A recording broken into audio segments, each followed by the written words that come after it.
TRS MP Kalvakuntla కవితను గీత గోవిందం team కలిసింది.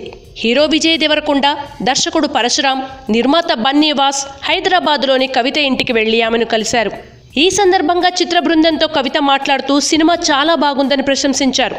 2 సార్లు ఈ సినిమాను చూశానని, కొన్ని సన్నివేశాలు తనకు బాగా నచ్చాయని అన్నారు. ఈ సందర్భంగా కాసేపు వారితో కవిత ముచ్చటించారు. మీరు సినిమా చూస్తారని, మమ్మల్ని ఇలా అభినందిస్తారని అస్సలు ఊహించలేదని కవితతో నిర్మాత బన్నీవాస్ అన్నారు. కాగా స్వాతంత్ర దినోత్సవం సందర్భంగా ఆగస్టు 15న విడుదలైన గీత గోవిందం సినిమా భారీ వసూళ్లతో దూసుకుపోతోంది. తొలి వారం రోజుల్లోనే ప్రపంచవ్యాప్తంగా 60 కోట్లకు పైగా వసూళ్లు రాబట్టింది.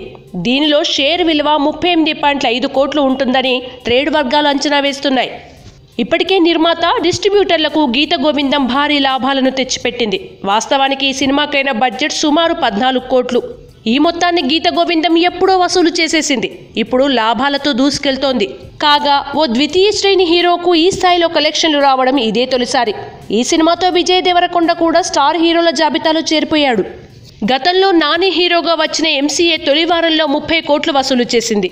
అప్పటికి ఓ ద్వితీయ శ్రేణి హీరోకి తొలి వారంలో ఇదే అత్యధిక షేర్. ఇప్పుడు ఈ రికార్డును విజయ్ దేవరకొండ బద్దలు కొట్టాడు. తొలి వారంలో ఎంసీఏతో పోలిస్తే గీత గోవిందం 8 కోట్ల షేర్ అదనంగా వసూలు చేసింది. ఇక రేపటి నుంచి 3 రోజుల పాటు సెలవులొస్తున్నాయి. ఈ 3 రోజుల్లో గీత గోవిందం మరింత వసూళ్లు రాబట్టే అవకాశం ఉంది.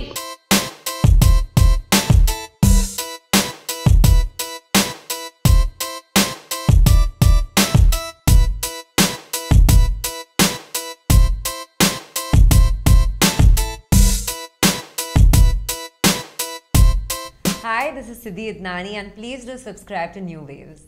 ఇలాంటి మరిన్ని మంచి వీడియోలు కావాలని కోరుకుంటున్నారా? అయితే పక్కనే ఉన్న గంట సింబల్ను క్లిక్ చేయండి.